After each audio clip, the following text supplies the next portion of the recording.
Okay, good morning, everybody. Good morning. At this point, I'd like you guys to put your undivided attention to the altar, put your phone away, get a dress code, and I'd like to invite Anya Biachuk up here to the altar to introduce our guest speaker for this morning.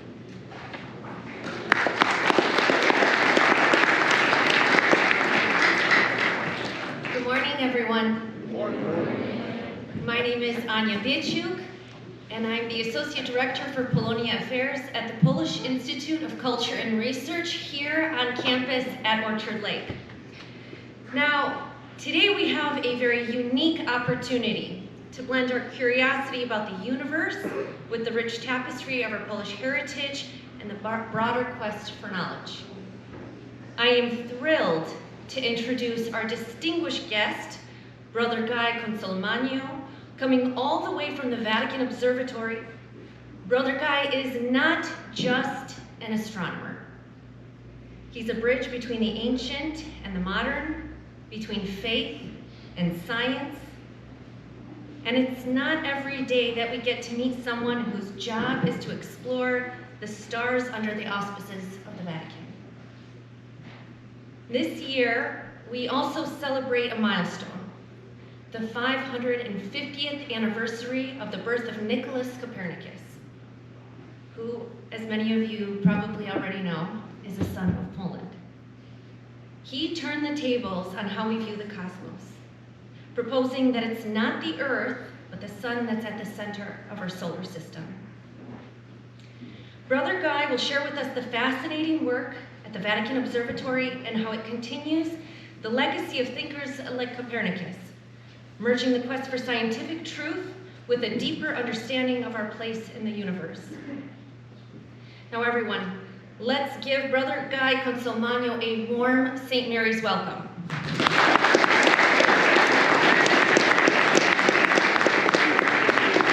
think we could do it just a little bit better. A warm St. Mary's welcome.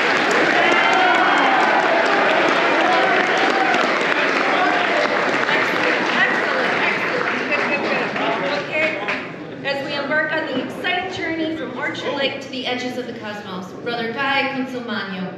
Thank you.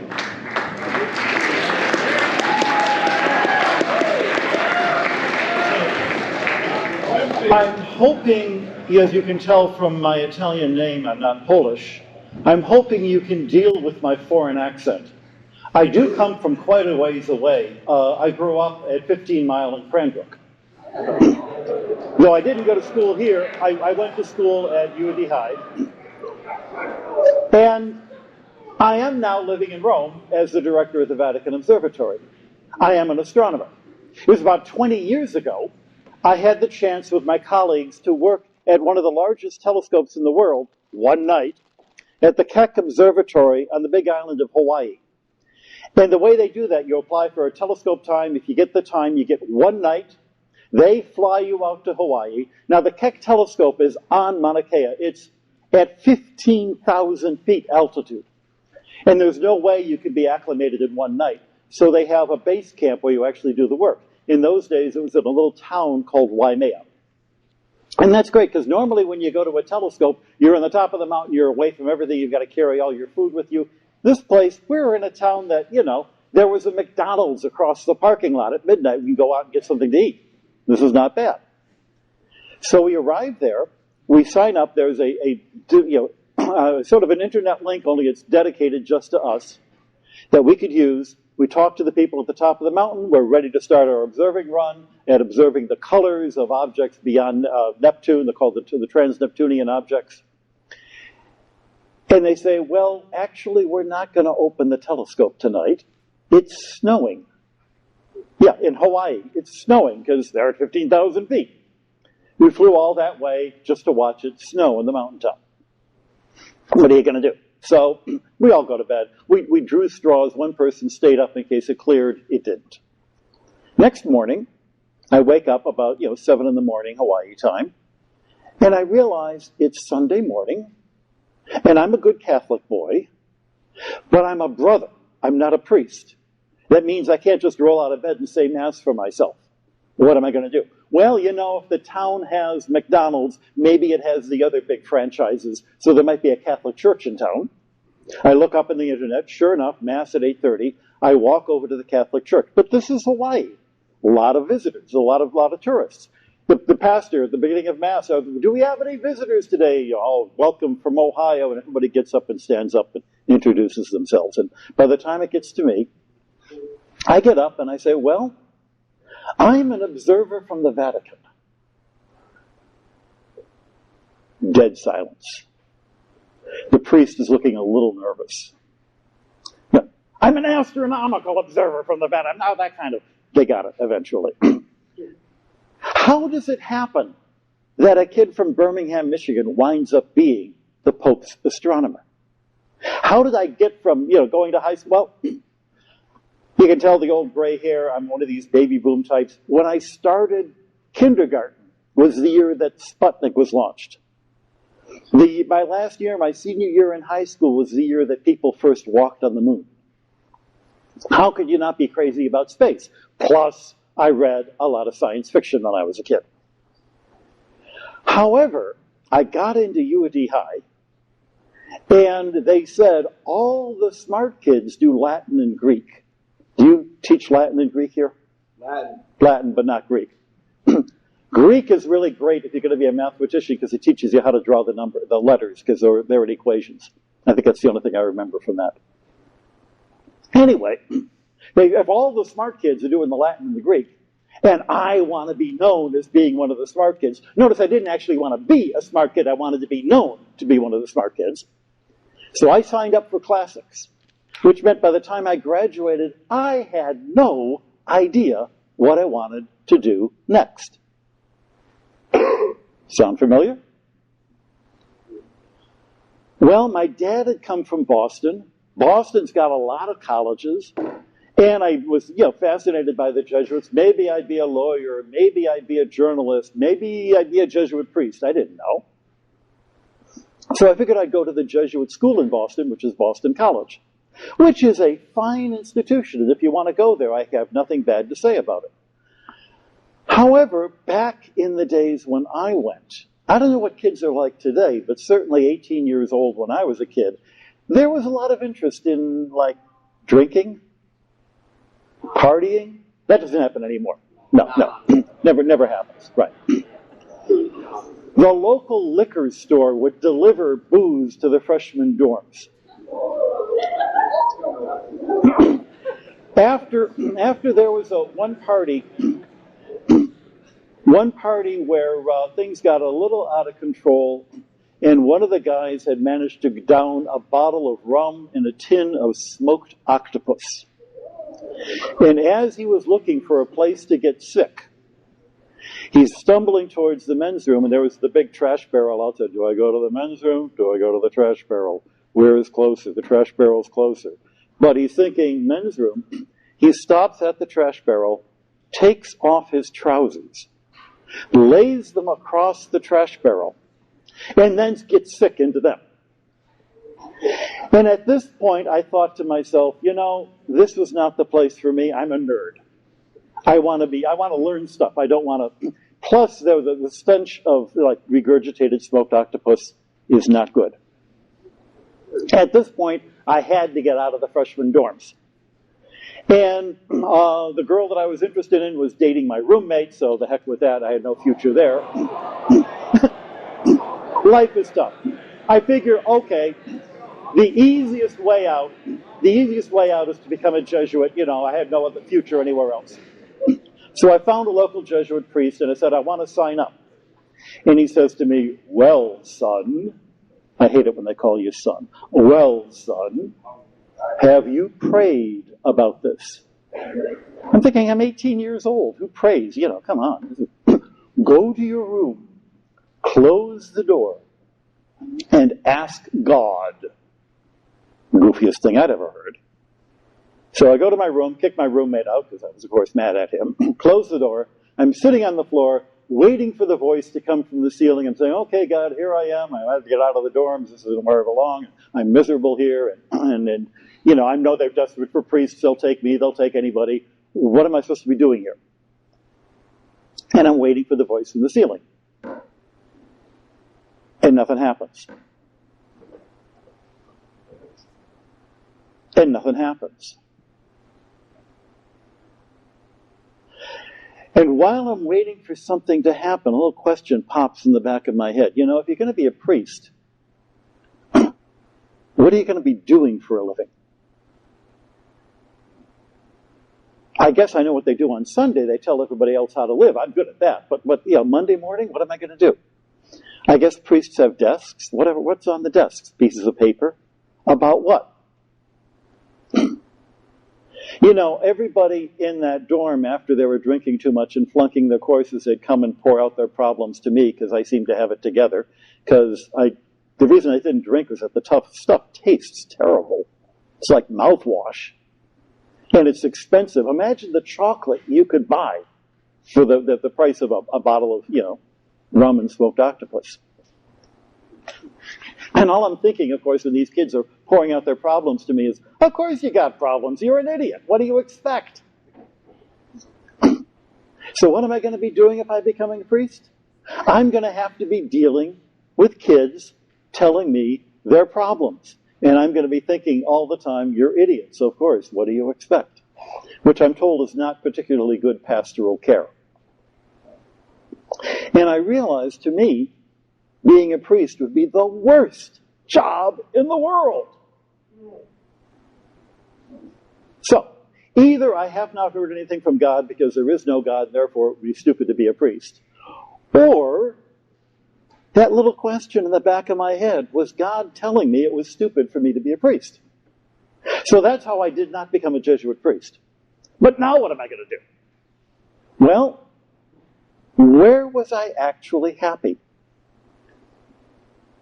I had my best friend from high school who was going to MIT, and MIT had weekend movies and pinball machines and the world's largest collection of science fiction books. Still does, by the way. And I would hang out there with him every weekend to get away from these drunks at Boston College, reading nerdly science fiction, because I'm a nerd. Have you noticed? You will. I go, maybe I could transfer there and read science fiction. So I look at the different majors, and there's, physics. I'm not going to be a physics major. I was studying history at Boston College. In engineering, I'm hopeless at building things. The only thing I can make with a hammer is noise.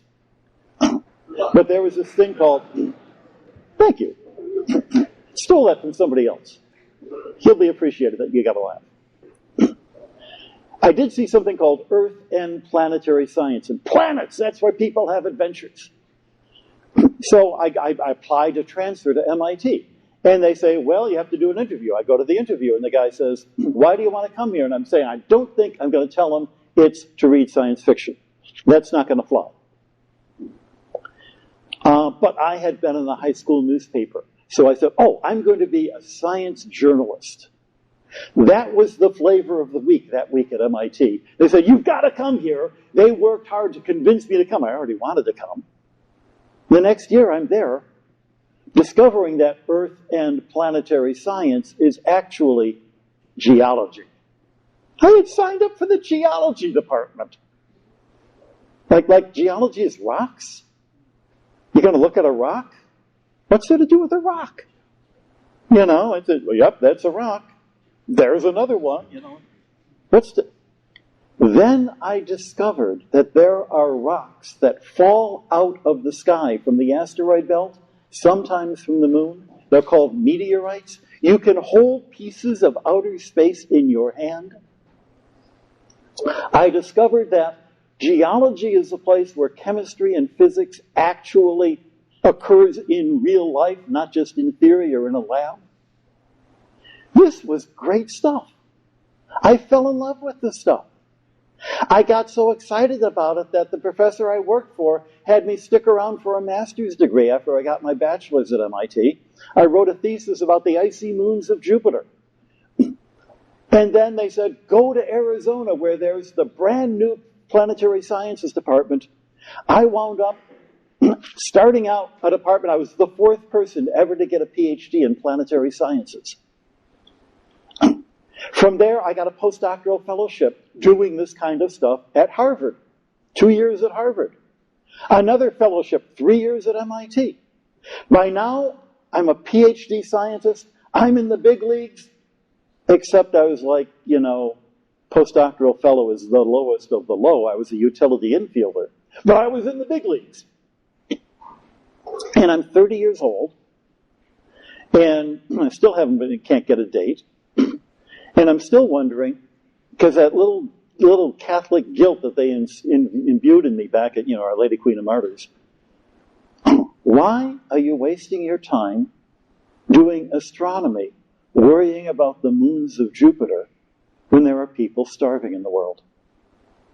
Besides, you're now turning 30, you're getting old. Your last chance to do something crazy. And I had no answer. Why do I do astronomy when people are starving in the world? Which sounds an awful lot like, why does the Vatican support astronomy when there are people starving in the world? And I didn't have the answer. So there was no problem so big you can't run away from it. That's what I had done when I'd gone from Boston College to MIT. And boy, that was right. So I figured, all right, I'm going to leave astronomy behind. I'm going to do something crazy and then figure out what I'm going to be when I grow up. What crazy? My sister had been in the Peace Corps. And that sounded crazy. You get to travel. You get to teach. I love getting up and telling people things. So I joined the U.S. Peace Corps. They sent me to Kenya. I'm all set to, be teaching in some little school in the middle of nowhere where there's no windows in the windows and no black on the blackboards.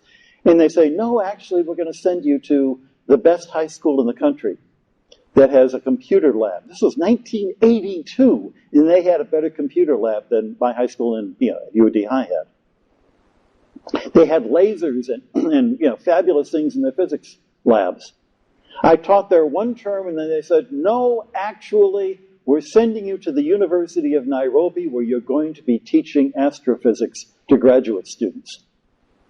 And I'm thinking, but this is Kenya. People are starving. Why do they need astrophysics? Well, the guys I was teaching were all waiting to get their master's degrees so they could teach physics at the Kenya Science Teachers College to the teachers who would teach the kids who would raise the educational level of the country. And ultimately, a technologically sophisticated society can feed itself. And so there was, on the long chain, the reason why I was doing that. But that wasn't why they wanted to learn astrophysics.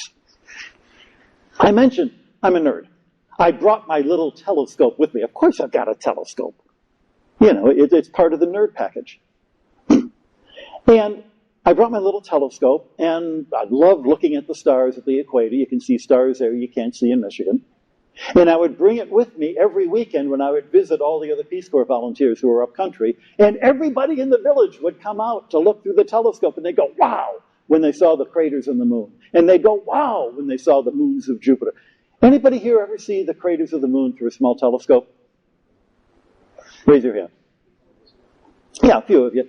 How many of you have ever seen the rings of Saturn through a small telescope? How many of you have ever seen the rings of Saturn through a small telescope and not gone, oh, wow? One nerd in the back. Yeah, always a joker. And everybody in Kenya is going, oh, wow.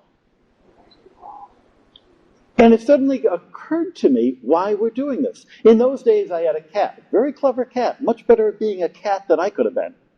But my cat never wanted to look through the telescope. My cat was only interested in what's for lunch. When you're a human being, you don't live by bread alone. I'd read that someplace. When you're a human being, you have to feed your soul by looking at the stars and asking questions, by drawing pictures of them, by painting pictures of people looking at them, by painting pictures, drawing pictures, climbing mountains, doing things that aren't necessarily going to directly put food in your stomach, but feed your soul. And that includes finding the beauty of Maxwell's equations, finding the beauty of how astrophysics works. And in the process, of course, you see how solving enormously big problems in science by breaking them into small problems is also the way you solve problems in your own life. Because by this time, I was old enough to realize that not everybody who has problems just because they're stupid. Sometimes it's not their fault. And sometimes, even if it is their fault, that's no reason to blow them off. Took a while, but I learned that. With Peace Corps on my resume, I was able to get a teaching job back in America, and I wound up teaching at a small college in Pennsylvania, Lafayette College. I loved it there. It was a delight. It was everything I wanted, except there was that little nagging, something's missing. I'm nearly 40 at this point, and I love what I'm doing, but I want to do it in a way that's more than just my own career. And I remember the Jesuits, and I know all the universities that they have, but God has already told me I'm not going to be a priest, and that never changed. And then I remembered that, once I had met a Jesuit who was a brother, not a priest, who had a PhD, was teaching history. I could do that. I'm still a nerd, which makes me lousy with people with problems. I know people with problems deserve better than someone like me who can't relate. But I'm good at being a nerd. I'm really good at being a nerd. So why not be the best nerd I can be? That's what I learned going to MIT. I enter the Jesuits as a brother. I go through the training. I get my philosophy degree. I am ready for the moment where they're going to assign me to my first post. And I'm thinking, well, do I tell them, I'd like to be in maybe Maryland or maybe Detroit or maybe Boston, all the different places where Jesuits have universities. And then I was reminded of three things. Jesuits have to take vows. Poverty, well, I'd been a grad student. I was used to that. Chastity, well, I'd been a grad student. I was used to that. Obedience, I was not used to. Under obedience, a letter shows up without anybody asking me, saying, you have been assigned to the Vatican Observatory by Father General himself. Under holy obedience, we are commanding you, you must go to Rome. You must live in the Pope's summer home, which is a palace overlooking Lake Albano. You must eat all of that terrible Italian food. You must work in a laboratory with 1,000 meteorites. Remember meteorites? Remember rocks that fall out of the sky? Remember the thing that got me really excited to do science in the first place? And under obedience, I had to obey. So 30 years ago, they sent me off there. I've been there ever since. And 9 years ago, Pope Francis says to me, you're the next director. Not, would you like to be the director? No, it's, you're the next director. So here I am. Why am I doing it? Because the Pope told me to do it. That's pretty much the best reason to do anything I can think of. Why does the church have an observatory? Well, there are practical reasons. It shows the world that the church is not anti-science, which, of course, makes you wonder, why did anybody think the church was anti-science? Galileo, turns out the Galileo story is not what you think it is. That's a whole different lecture. The church screwed up with Galileo, but not the way you think. It was not that they were anti-science. It also, shows that the Vatican is an independent country. It's got a national observatory. But the real reason is the reason why the people in Kenya wanted to look through the telescope. Because encountering God in the things God has made is an idea as old as Paul's letter to the Romans, chapter 1, verse 20. Look it up. And the joy you get, whether it's looking at the stars and going, oh wow, or plotting data of grain density of meteorites versus their magnetic susceptibility and finding a pattern that nobody had seen before. That joy that you experience, joy is a sign of God's presence. Because here's the bottom line in all of this. God wants you to be happy. If you're miserable, it's a sign that something's wrong, and what are you going to do about it? God doesn't want you to, make your life miserable. There are a lot of things that seem like they're going to make you happy, but they give you a stomach ache afterwards, like, too large an ice cream sundae. When your folks or your teachers tell you, don't do that, which you're tired of hearing when you're in high school, trust me, they're not saying, don't do that. They're saying, oh, don't do that. Because we were young and stupid once. Now we're no longer young. God wants you to be happy. God wants you to experience joy. That does mean going through pain, lots of hours of practice at the piano before you can make the music you like. Lots of hours of practice in the sports field before you can play the way that will win you the game. But it's a joy that you get, more than just a superficial happiness. That's where you find God. That's where we encounter God in the physical universe. Because we are the children of a God who looked at nothing and said, let's make something.